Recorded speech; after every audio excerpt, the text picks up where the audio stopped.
নমস্কার, আমার চ্যানেলে সবাইকে অনেক অনেক স্বাগত জানাই। আজ আমি বিভূতিভূষণ বন্দ্যোপাধ্যায়ের লেখা পুঁইমাচা গল্পের শেষ পর্বটি পড়ে শোনাব। ভিডিও শুরু করার আগে বলি, যদি আমার চ্যানেলে নতুন হয়ে থাকো তাহলে চ্যানেলটাকে অবশ্যই সাবস্ক্রাইব করে রেখো। তাহলে চলো আজকের গল্প শুরু করা যাক। 2-3 দিন পরে একদিন বৈকালে ধুলা মাটি মাখা হাতে খেন্তি মাকে আসিয়া বলিল, মা দেখবে এসো। অন্নপূর্ণা গিয়া দেখিলেন ভাঙা পাঁচিলের ধারে যে ছোট খোলা জমিতে কতগুলি পাথরকুচি ও কণ্টিকারির জঙ্গল হইয়াছে। খেন্তি ছোট বোনটিকে লইয়া সেখানে মহা উৎসাহে তরকারির আওলাদ করিবার আয়োজন করিতেছে এবং ভবিষ্য সম্ভাবী নানাবিধ কাল্পনিক ফলমূলের অগ্রদূত স্বরূপ বর্তমানে কেবল একটিমাত্র শীর্ণকায় পুঁইশাকের চারা কাপড়ের ফালির গ্রন্থিবদ্ধ হইয়া ফাঁসি হইয়া যাওয়া আসামির মতন ঊর্ধ্বমুখে একখণ্ড শুষ্ক কঞ্চির গায়ে ঝুলিয়া রহিয়াছে।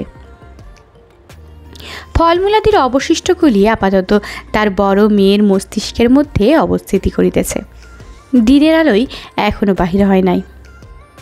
অন্নপূর্ণা হাসিয়া বললেন, দূর পাগলি, এখন পুঁইটাটার চারা পোতে কখনো?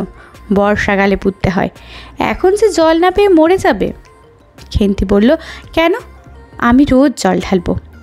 অন্নপূর্ণা বলিলেন, দেখ, হয়তো বেঁচেও যেতে পারে। আজকাল রাতে খুব শিশির হয়, খুব শীত পড়িয়াছে। সকালে উঠিয়া সহায়হরি দেখলেন তাহার 2 মেয়ে দোলায় গায়ে বাঁধিয়া রোদ উঠিবার প্রত্যাশায় উঠানের কাঁঠাল তলায় দাঁড়িয়ে আছে। একটা ভাঙা ঝুড়ি করিয়া খেন্তি শীতে কাঁপিতে কাঁপিতে মুখুজ্জে বাড়ি হইতে গোবর কুড়াইয়া আনিল।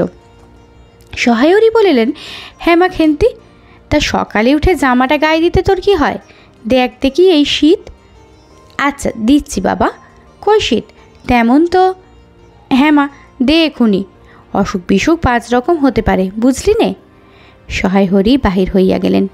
ভাবিতে ভাবিতে গেলেন, তিনি কি অনেক দিন মেয়ের মুখে ভালো করে চাহেন নাই? খেন্তির মুখ এমন সুশ্রী হইয়া উঠিয়াছে। জামার ইতিহাস নিম্নলিখিত রূপ। বহু বৎসর অতীত হইল হরিপুরের রাসের মেলা হইতে সহায়হরি কালো সার্চের এক 2.5 টাকা মূল্যের জামাটি ক্রয় করিয়া আনেন। ছিঁড়িয়া যাইবার পর তাহাতে কতবার রিভিউ ইত্যাদি করা হইয়াছিল। সম্প্রতি গত বছর হইতে খেন্তির স্বাস্থ্যোন্নতি হওয়ার দরুন জামাটি তাহার গায়ে হয় না। সংসারের এইসব খোঁজ সহায়হরি রাখিতেন না। জামার বর্তমান অবস্থা অন্নপূর্ণারও জানা ছিল না। খেন্তির নিজস্ব ভাঙা টিনের তোরঙ্গের মধ্যে উহা থাকিত। পৌষ সংক্রান্তি সন্ধেবেলা অন্নপূর্ণা একটি কাশিতে চালের গুঁড়া ময়দা ও গুড় দিয়া চটকাইতেছিলেন। একটা ছোট বাটিতে 1 বাটি তেল। খেন্তি কুড়ুনির নিচে একটা কলার পাত পাড়িয়া 1 ঢাল নারকেল কুড়িতেছে। অন্নপূর্ণা প্রথমে খেন্তির সাহায্য লইতে স্বীকৃত হয় নাই, কারণ সে যেখানে সেখানে বসে বনে বাদারে ঘুরিয়া ফেরে। তারপর কাপড় চোপড় শাস্ত্রসম্মত ও শুচি নহে। অবশেষে খেন্তি নিতান্ত ধরিয়া পরায় হাত পা ধোয়াইয়া ও শুদ্ধ কাপড় পরাইয়া তাহাকে বর্তমান পদে নিযুক্ত করিয়াছেন। ময়দার গোলা মাখা শেষ হইলে অন্নপূর্ণা উনুনে খোলা চাপাইতে যাইতেছেন। ছোট মেয়ে রাধি হঠাৎ ডান হাতখানা পাতিয়া বলিলেন, মা ওইটুকু। অন্নপূর্ণা বড় গামলাটা হইতে একটুখানি গোলা তুলিয়া লইয়া হাতের আঙুল 5টি দ্বারা একটা বিশেষ মুদ্রা রচনা করিয়া সেটুকু রাধির প্রসারিত হাতের উপর দিলেন। মেজ মেয়ে পুটি অমনি ডান হাতখানা কাপড়ে তাড়াতাড়ি মুছিয়া লইয়া মার সামনে পাতিয়া বলিল, মা আমায় একটু। খেন্তি সূচি বস্ত্রে নারিকেল কুড়িতে কুড়িতে লুব্ধ নেত্রে মধ্যে মধ্যে এদিকে চাহিতেছিল। এই সময় খাইতে যাওয়ায় মা পাচ্ছে বকে, সেই ভয়ে চুপ করিয়া রহিল। অন্নপূর্ণা বললেন, দেখি নিয়ে আয় খেন্তি ওই নারকেল মালাটা, ওতে তোর জন্য একটু রাখি। খেন্তি ক্ষিপ্র হস্তে নারিকেলের উপরের মালাখানা যাহাতে ফুটা নাই সেখানে সরাইয়া দিল। অন্নপূর্ণা তাহাতে একটু বেশি করিয়া গোলা ঢালিয়া দিলেন। মেজ মেয়ে পুটি বলিল, জ্যাঠাইমারা অনেকখানি দুধ নিয়েছে, রাঙা দিদি ক্ষীর তৈরি করছিল, ওদের অনেক রকম হবে। খেন্তি মুখ তুলিয়া বলিল, এবেলা আবার হবে নাকি? ওরা তো ওবেলা ব্রাহ্মণ নেমন্তন্ন করেছিল, সুরেশ কাকাকে আর ও পাড়ায় টিনুর বাবাকে। ওবেলা তো পায়েস, ঝোলপুলি, মুগতক্তি এইসব হয়েছে। পুটি জিজ্ঞাসা করিল, হ্যাঁ মা, ক্ষীর নইলে নাকি পাটিসাপটা হয় না? খেন্তি বলছিল, ক্ষীরের পুর না হলে কি আর পাটিসাপটা হয়? আমি বললাম, কেন, আমার মা তো শুধু নারকেলের ছাই দিয়েই করে, সে তো কেমন ভালো লাগে খেতে। অন্নপূর্ণা বেগুনের বোঁটায় একটু তেল লইয়া খোলায় মাখাইতে মাখাইতে প্রশ্নের সদুত্তর খুঁজিতে লাগিলেন। খেন্তি বলিল, খেদির ওসব কথা, খেদির মা তো বাড়ি পিঠে করে কি না? ক্ষীরের পুর দিয়ে ঘিয়ে ভাজলে কি আর পিঠে হলো? সেদিন জামা এলে ওদের বাড়ি দেখতে গেলুম কি না, তাই খুড়িমা দুখানা পাটিসাপটা খেতে দিলে। ও মা, কেমন একটা ধরা ধরা গন্ধ! আর পিঠেতে কখনো কোনো গন্ধ পাওয়া যায়? পাটিসাপটা ক্ষীর দিলে ছাই খেতে হয়। বেপরোয়াভাবে উপরোক্ত উক্তি শেষ করিয়া খেন্তি মার চোখের দিকে চাহিয়া জিজ্ঞাসা করিল, মা, নারকেলের কোড়া একটু নেব? অন্নপূর্ণা বলিলেন, নে, কিন্তু এখানে বসে খাস নে, মুখ থেকে পড়বে না কি হবে, যা ওইদিকে যা। খেন্তি নারকেলের মালায় এক থাবা তুলিয়া লইয়া একটু দূরে গিয়া খাইতে লাগিল। মুখ যদি মনের দর্পণ স্বরূপ হতো, তবে খেন্তির মুখ দেখিয়া সন্দেহের করণ কারণ থাকিতে পারিত না যে সে অত্যন্ত মানসিক তৃপ্তি অনুভব করিতেছে। ঘণ্টাখানেক পরে অন্নপূর্ণা বললেন, ওরে, তোরা সব এক এক টুকরো পাতা নিয়ে বস, গরম গরম দি। খেন্তি জল দেয়া ভাত আছে ওবেলার, বাহার করে নিয়ে আয়। খেন্তির নিকট অন্নপূর্ণার এই প্রস্তাব যে মনোপুত হইল না, তাহা তার মুখ দেখিয়াই বোঝা গেল। পুটি বলিল, মা, বড়দি পিঠেই খাক, ভালোবাসে, ভাত বরং থাকুক, আমরা কাল সকালে খাবো। খান কয়েক খাইবার পরেই মেজ মেয়ে পুটি খাইতে চাহিল না, সে নাকি অধিক মিষ্টি খাইতে পারে না। সকলের খাওয়া শেষ হইয়া গেলেও খেন্তি তখনও খাইতেছে। সে মুখ বুঝিয়া শান্তভাবে খায়, বড় একটা কথা কহে না। অন্নপূর্ণা দেখিলেন সে কম করিয়াও 18-19 খানা খাইয়াছে। জিজ্ঞাসা করিলেন, খেন্তি আর নিবি? খেন্তি খাইতে খাইতে শান্তভাবে সম্মতিসূচক ঘাড় নাড়িল। অন্নপূর্ণা তাহাকে আরও খান কয়েক দিলেন। খেন্তির মুখ চোখ ঈষৎ উজ্জ্বল দেখাইল। হাসি ভরা চোখে মার দিকে চাহিয়া বলিল, বেশ খেতে হয়েছে মা, ওই যে তুমি কেমন ফেনিয়ে নাও, ওতেই কিন্তু। সে পুনরায় খাইতে লাগিল। অন্নপূর্ণা হাতা, খুন্তি, চুলি তুলিতে তুলিতে সস্নেহে তার এই শান্ত, নিরীহ, একটু অধিক মাত্রায় ভোজনপটু মেয়েটির দিকে চাহিয়া রইলেন। মনে মনে ভাবিলেন, খেন্তি আমার যার ঘরে যাবে তাদের অনেক সুখ দেবে। এমন ভালো মানুষ, কাজকর্মে বকো, মারো, গাল দাও, টু শব্দটি মুখে নেই, উঁচু কথা কখনো কেউ শোনেনি। বৈশাখ মাসের প্রথমে সহায় হরির এক দুঃসম্পর্কের আত্মীয়ের ঘটকালিতে খেন্তির বিবাহ হইয়া গেল। দ্বিতীয় পক্ষে বিবাহ হলেও পাত্রটির বয়স 40-এর খুব বেশি কোনো মতেই হইবে না। তবু প্রথমে এখানে অন্নপূর্ণা আদৌ ইচ্ছুক ছিলেন না, কিন্তু পাত্রটি সঙ্গতিপন্ন, শহর অঞ্চলে বাড়ি, শিলের চুন ও ইটের ব্যবসায়ে 2 পয়সা নাকি করিয়াছে। এরকম পাত্র হঠাৎ মেলাও বড় দুর্ঘট কিনা। জামাইয়ের বয়স একটু বেশি। প্রথমে অন্নপূর্ণা জামাইয়ের সম্মুখে বাহির হইতে একটু সংকোচ বোধ করিতেছিলেন। পরে পাছে খেন্তির মনে কষ্ট হয়, এই জন্য বরণের সময় তিনি খেন্তির সুপুষ্ট হস্তখানি ধরিয়া জামাইয়ের হাতে তুলিয়া দিলেন। চোখের জলে তাহার গলা বন্ধ হইয়া আসিল, কিন্তু কিছু বলিতে পারিলেন না। বাড়ির বাহির হইয়া আমলকি তলায় বেহারারা সুবিধা করিয়া লইবার জন্য বরের পালকি একবার নামাইল। অন্নপূর্ণা চাহিয়া দেখিলেন বেড়ার ধারের নীল রঙের মেডি ফুলের গুচ্ছগুলি যেখানে নত হইয়া আছে, খেন্তির কম দামের বালুচরের রাঙা চেলির আঁচলখানা পালকির বাহির হইয়া সেখানে লুটাইতেছে। তার এই অত্যন্ত অগোছালো, নিতান্ত নিরীহ এবং একটু অধিক মাত্রায় ভোজনপটু মেয়েটিকে পরের ঘরে অপরিচিত মহলে পাঠাইতে তার বুক উদ্বেল হইয়া উঠিতেছে। খেন্তিকে কি অপরে ঠিক বুঝবে? যাইবার সময়ে খেন্তির চোখের জলে ভাসিতে ভাসিতে সান্ত্বনা সুরে বলিয়াছিল, মা, আষাঢ় মাসে আমাকে এখানে এনো, বাবাকে পাঠিয়ে দিও, 2 মাস তো। ওপাড়ার ঠান দিদি বলিলেন, তোর বাবা তোর বাড়ি যাবে কেন রে, আগে নাতি হোক তবে তো। খেন্তির মুখ লজ্জায় রাঙা হইয়া উঠিল। জল ভরা ডাগর চোখের উপর একটুখানি লাজুক হাসির আভা মাখাইয়া সে এক গুয়েমি সুরে বলিল, না যাবে বই কি, দেখো তো কেমন না যান। ফাল্গুন চৈত্র মাসের বৈকালবেলা উঠোনের মাচায় রৌদ্রে দেওয়া আমসত্ত্ব তুলিতে তুলিতে অন্নপূর্ণার মন হু হু করিত। তার অনাচারী লোভী মেয়েটি আজ বাড়িতে নাই যে।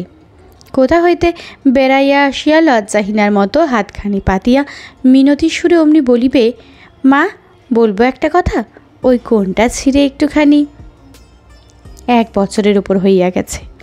পুনরায় আষাঢ় মাস, বর্ষা বেশ নামিয়াছে। ঘরের দাওয়ায় বসিয়া সহায় হরি প্রতিবেশী বিষ্ণু সরকারের সহিত কথা বলিতেছে। সহায় হরি তামাক সাজিতে সাজিতে বলিলেন, ও তুমি ধরে রাখো, ও রকম হবেই দাদা, আমাদের অবস্থার লোকের চেয়ে ভালো কি আর জুটবে। বিষ্ণু সরকার তালপাতার চাটায়ের উপর উবু হইয়া বসিয়াছিলেন। দূর হইতে দেখিলে মনে হইবার কথা তিনি রুটির জন্য ময়দা চটকাইতেছেন। গলা পরিষ্কার করিয়া বলিলেন, না সব তো আর, তাছাড়া আমি যা দেব নগদই দেব। তোমার মেয়েটির হয়েছিল কি? সহায় হরি হুঁকাটায় 5-6টি টান দিয়া কাশিতে কাশিতে বলিলেন, বসন্ত হয়েছিল শুনলাম। ব্যাপার কি দাঁড়ালো বুঝলে? মেয়ে তো কিছুতেই পাঠাতে চায় না। 250 আন্দাজ টাকা বাকি ছিল, বললে ও টাকা আগে দাও তবে মেয়ে নিয়ে যাও। একেবারে জামার। তারপর বললাম, টাকাটা ভাইয়া ক্রমে ক্রমে দিচ্ছি। পুজোর তত্ত্ব কম করেও 30 টাকার কমে হবে না, ভেবে দেখলাম কি না। মেয়ের নানা নিন্দে ওঠালে ছোট লোকের মেয়ের মতন চলে, হাবাতে ভরের মতো খায়, আরও কত কি। পৌষ মাসে দেখতে গেলাম, মেয়েটাকে ফেলে থাকতে পারলাম না বুঝলে। সহায় হরি হঠাৎ কথা বন্ধ করিয়া জোরে মিনিট কতক হুকায় টান দিতে লাগিলেন। কিছুক্ষণ দুজনের কোনো কথা শোনা গেল না। অল্পক্ষণ পরে বিষ্ণু সরকার বলিলেন, তারপর? আমার স্ত্রী অত্যন্ত কান্নাকাটি করতে পৌষ মাসে দেখতে গেলাম। মেয়েটার যে অবস্থা করেছে, শাশুড়িটা শুনিয়ে শুনিয়ে বলতে লাগলো, না জেনে শুনে ছোট লোকের সঙ্গে কুটুম্বিতে করলে এরকমই হয়, যেমন মেয়ে তেমনি বাপ। পৌষ মাসের দিনে মেয়ে দেখতে এলেন শুধু হাতে। পরে বিষ্ণু সরকারের দিকে চাহিয়া বলিলেন, বলি আমরা ছোট লোক কি বড় লোক, তোমার তো সরকার খুঁড়ো জানতে বাকি নেই। বলি পরমেশ্বর চাটুর্যের নামে নীলকুঠির আমলে এই অঞ্চলে বাঘি গরুতে 1 ঘাটে জল খেয়েছে। আজই নয় আমি প্রাচীন। আভিজাত্যের গৌরবে সহায় হরি শুষ্ক স্বরে হা হা করিয়া খানিকটা শুষ্ক হাস্য করিলেন। বিষ্ণু সরকার সমর্থনসূচক একটা অস্পষ্ট শব্দ করিয়া বার কতক ঘাড় নাড়িলেন। তারপর ফাল্গুন মাসেই তার বসন্ত হলো। এমন চামার বসন্ত গায়ে বেরুতেই টালায় আমার এক দুঃসম্পর্কের বোন আছে, একবার কালীঘাটে পুজো দিতে এসে তার খোঁজ পেয়েছিল, তারই ওখানে ফেলে রেখে গেল। আমায় না একটা সংবাদ না কিছু, তারা আমায় সংবাদ দেয়, তা আমি গিয়ে দেখতে পাওনি? না, এমনই চামার গহনাগুলো অসুখ অবস্থাতেই গা থেকে খুলে নিয়ে তবে টালায় পাঠিয়ে দিয়েছে। যাক, তা চলো যাওয়া যাক, বেলা গেল। 4 কি ঠিক করলে? পিঁপড়ের টোপে মুড়ির 4 তো সুবিধে হবে না। তারপর কয়েক মাস কাটিয়া গিয়াছে। আজ আবার পৌষ পার্বণের দিন। এবার পৌষ মাসের শেষাশেষি এত শীত পড়িয়াছে যে এরূপ শীত তাহারা কখনো জ্ঞানে দেখেন নাই। সন্ধ্যার সময় রান্নাঘরের মধ্যে বসিয়া অন্নপূর্ণা সরু চাকলি পিঠার জন্য চালের গুঁড়ার গোলা তৈরি করতেছিল। পুটি ও রাধি উনুনের পাশে বসিয়া আগুন পোহাইতেছে। রাধি বলিল, আর একটু জল দিতে হবে মা, অত ঘন করে ফেললে কেন? পুটি বলল, আচ্ছা মা, ওতে একটু নুন দিলে হয় না? ও মা, দেখো মা, রাধির দোলায় কোথায় ঝুলছে, এক্ষুনি ধরে উঠবে। অন্নপূর্ণা বলিয়া উঠিলেন, সরে এসে বস মা, আগুনের ঘাড়ে গিয়ে না বসলে কি আগুন পোহানো হয় না? এইদিকে আয়। গোলা তৈয়ারি হইয়া গেল। খোলা আগুনের চড়াইয়া অন্নপূর্ণা গোলা ঢালিয়া মুচি দিয়া চাপিয়া ধরিলেন। দেখিতে দেখিতে মিঠে আঁচে পিঠে টোপরের মতো ফুলিয়া উঠিল। পুটি বলিল, মা দাও প্রথম পিঠেখানা, কানাচে সারা ষষ্ঠীকে ফেলে দিয়ে আসি। অন্নপূর্ণা বলিলেন, একা যাস নে, রাধিকে নিয়ে যা। খুব জ্যোৎস্না উঠিয়াছে। বাড়ির পিছনে সারা গাছের ঝোপের মাথায় তেলাকুচা লতার থলো থলো সাদা ফুলের মধ্যে জ্যোৎস্না আটকিয়া রহিয়াছে। পুঁটি ও রাঁধি খিড়কি দোর খুলিতেই একটা শিয়াল শুকনো পাতায় খসখস করিতে করিতে ঘন ঝোপের মধ্যে ছুটিয়া পলাইল। পুঁটি পিঠেখানা জোর করিয়া ছুড়িয়া ঝোপের মাথায় ফেলিয়া দিল। তারপর চারিধারে নির্জন বাঁশবনের নিস্তব্ধতায় ভয় পাওয়া ছেলে মানুষ পিছু হটিয়া আসিয়া খিড়কির দরজার মধ্যে ঢুকিয়া পড়িয়া তাড়াতাড়ি দ্বার বন্ধ করিয়া দিল। পুঁটি ও রাঁধি ফিরিয়া আসিলে অন্নপূর্ণা জিজ্ঞেস করিল, দিলি? পুঁটি বলিল, হ্যাঁ মা, তুমি আর বছর যেখান থেকে নেবুর চারা তুলে এনেছিলে সেখানে ফেলে দিলাম। তারপর সে রাত্রে অনেকক্ষণ কাটিয়া গেল। পিঠে করা প্রায় শেষ হইয়া আসিয়াছে। রাতও তখন খুব বেশি। জ্যোৎস্নার আলোর বাড়ির পিছনের বনে অনেকক্ষণ ধরিয়া একটা কাঠঠোকরা পাখি ঠক ঠক শব্দ করিতেছিল। তাহার স্বরটাও যেন ক্রমে তন্ত্রালু হইয়া পড়িতেছে। দুই বোনের খাইবার জন্য কলার পাতা ছিঁড়িতে ছিঁড়িতে পুঁটি অন্যমনস্কভাবে হঠাৎ বলিয়া উঠিল, দিদি বড় ভালোবাসত। তিনজনেই খানিকক্ষণ নির্বাক হইয়া বসিয়া রহিল। তাহার পর তাহাদের তিনজনেরই দৃষ্টি কেমন করিয়া আপনা আপনি উঠোনের এক কোণে আবদ্ধ হইয়া পড়িল। সেখানে বাড়ির সেই লোভী মেয়েটির লোভের স্মৃতি পাতায় পাতায় শিরায় শিরায় জড়াইয়া তাহার কত সাধের নিজের হাতে বোঁতা পুঁই গাছটি মাচা জুড়িয়া বাড়িয়া উঠিয়াছে। বর্ষার জল ও কার্তিক মাসের শিশির লইয়া কচি কচি সবুজ ডগাগুলি মাচাতে সব ধরে নাই, মাচা হইতে বাহির হইয়া তুলিতেছে। সুপুষ্ট নধর প্রবর্ধমান জীবনের লাবণ্যে ভরপুর। আজকের গল্পটি এখানেই সমাপ্ত হলো। ভিডিওটি ভালো লাগলে একটা লাইক করে দিও। গল্পটা বন্ধুদের সাথে শেয়ার করতে ভুলো না। আজ এই পর্যন্তই, দেখা হবে পরবর্তী ভিডিওতে। আজকের জন্য টাটা।